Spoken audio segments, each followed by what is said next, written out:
ఇందులో కూడా వాటర్ ఉన్నాయి.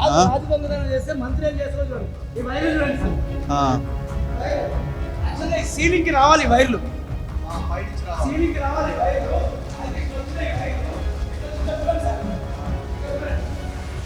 ఓకే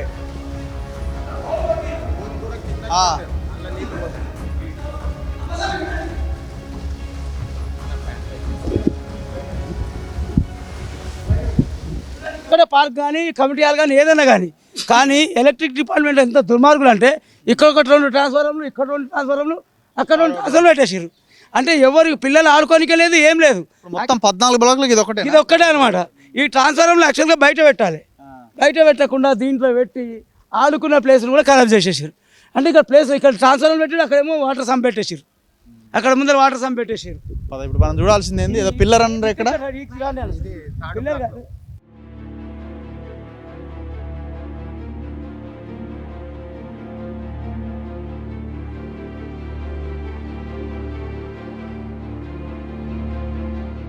అవును, బండి ఎట్లా పోతుంది దీనికి? మళ్ళీ ర్యాంప్ వేసారు కదా, ఎందుకు కట్టినో తెలియదు అసలు. షూట్ చేయాలి సార్, ఎందుకు చేసారు?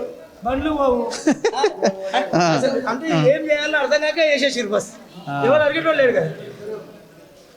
నాణ్యత లేదు సార్, ఏం లేవు, ఊడిపోతున్నాయి మొత్తం. అంతే ఇక ఇది నాణ్యత లోపం మొత్తం నాశరకం అయిపోయింది. అసలు ఇసుక వాడిరా, సిమెంట్ అయితే అసలే లేనట్టు.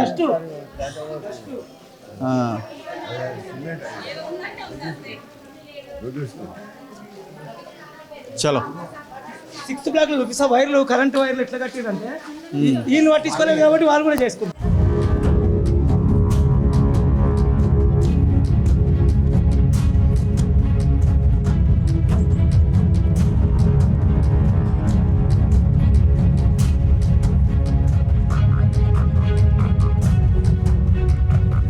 కనిపిస్తుంది లోపలికి వచ్చేటి వాటర్. ఓహో,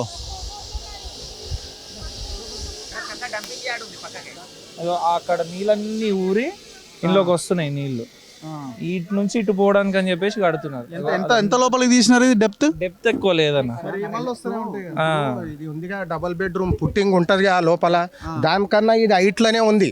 మరి లోపలికుంటే దానికన్నా లోపలికుంటే నీరు లీకేజ్ కాదు, వాటర్ ఊట రాదు లోపల. చెల్లార్లు ఏమో డౌన్ ఉన్నాయి, ఇదేమో హైట్ ఉంది, డెప్త్ కూడా లేదు ఎక్కువ. అదేనా అక్కడ నుంచి చెరువు? అంటే చెరువులో కట్టిరు డైరెక్ట్, అంతే కదా. ఇక అయితే ఇక్కడ గుండు అడ్డం వచ్చింది, ఆ గుండు బ్లాస్ట్ చేస్తే బిల్డింగ్ లకు ప్రమాదం అని అదురుతాయని ఆ గుండు వలగొట్టకుండా ఇట్లనన్నా తీసుకోండి సార్ అని చెప్పినాం మేము క్రాస్ గా. ఇక్కడ వలగొడితే ఇది కూలుతుందా అంటున్నారు, అదురుతుందని అంటున్నారు. వార్డు నెంబర్ నుండి corporator, MLA, MP, minister, CM వరకు వెళ్ళడానికి కూడా మేము రెడీగా ఉన్నాం. కింద స్థాయికి వెళ్ళి పై స్థాయి అధికారుల వరకు. మాకెవరు యాంటీ గారు, మాకు న్యాయం జరగాలి. న్యాయం జరగడానికి ఎంత దూరమైనా వెళ్తాం మేము, ఎన్ని మీడియా సంస్థలనైనా పిలుస్తాం మేము. మాకు ఇలాంటి రోడ్లు చూశారు కదా మీరు, చెల్లార్లు రోడ్లు ఏ విధంగా ఉన్నావో, బుర్జమయమైన ఈ మొత్తం రోడ్లన్నీ ఎట్లా తిరగాలి. వృద్ధులు ఉంటారు, చిన్నపిల్లలు ఉంటారు. చెల్లార్లలో ప్రత్యామ్నాయ ఏర్పాట్లు ఏం చేస్తలేరు. ఒక కాల్వ కడతామన్నారు, కాల్వ కూడా కట్టలేదు ఇప్పటి వరకు. మాకు ఇనాగరేషన్ ఇంకా 15 రోజుల్లో ఇనాగరేషన్ ఉంది. ఎట్లా వచ్చి ఉండాలి ఈ ఇండ్లల్లో? మరి అక్కడ గుండు బ్లాస్ట్ చేస్తే బిల్డింగ్లు అదురుతాయని చెప్పి అక్కడి వరకు ఆఫ్ చేశారు అది రిటర్నింగ్ వాళ్ళు. మరి అది క్రాస్గా తీసి కట్టమంటే కడతలేరు అది. మరి అది మాకు మొత్తం రౌండ్ సర్కిల్ మొత్తం రిటర్నింగ్ వాళ్ళు కట్టి ఈ రోడ్ల మీద పడే నీళ్ళన్నీ ఆ రిటర్నింగ్ వాళ్ళకి కలిసేటట్లు చేయాలనేది.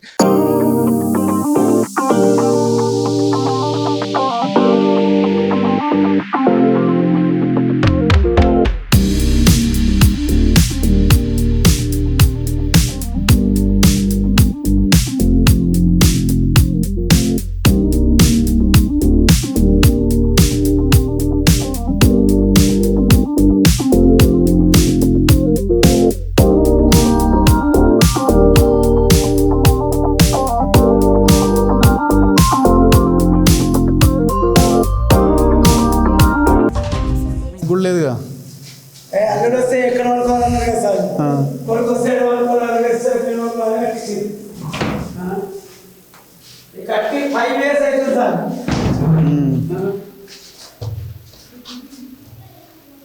ఇరిగిపోతాయి సార్.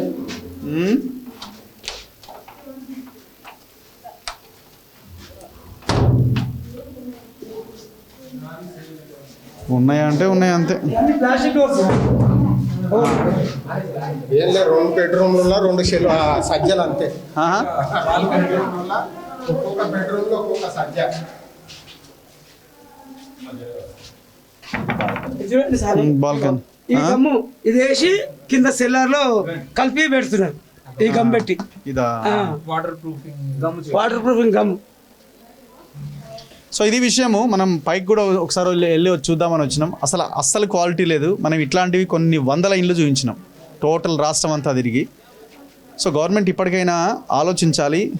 వీళ్ళకి కీస్ వచ్చింది అంతే తప్ప ఇందులో ఉండడానికైతే అవకాశం ఎట్టి పరిస్థితిలో లేదు. మరి వీళ్ళకి ఏం న్యాయం చేస్తారో, కింద ఉన్న నీళ్ళు ఎట్లా తీస్తారో, ఆ బిల్డింగ్ క్వాలిటీని ఎట్లా ఏ రకంగా చేస్తారన్నది మీరే ఆలోచించాలి, నిర్ణయం తీసుకోవాలి. 28వ తేదీన వస్తున్న ఎమ్మెల్యే గవర్నమెంట్తో మాట్లాడి వీళ్ళకి సరైన న్యాయం చేయండి. కెమెరామెన్ వెంకటేష్తో రఘు, మన తొలివేలు.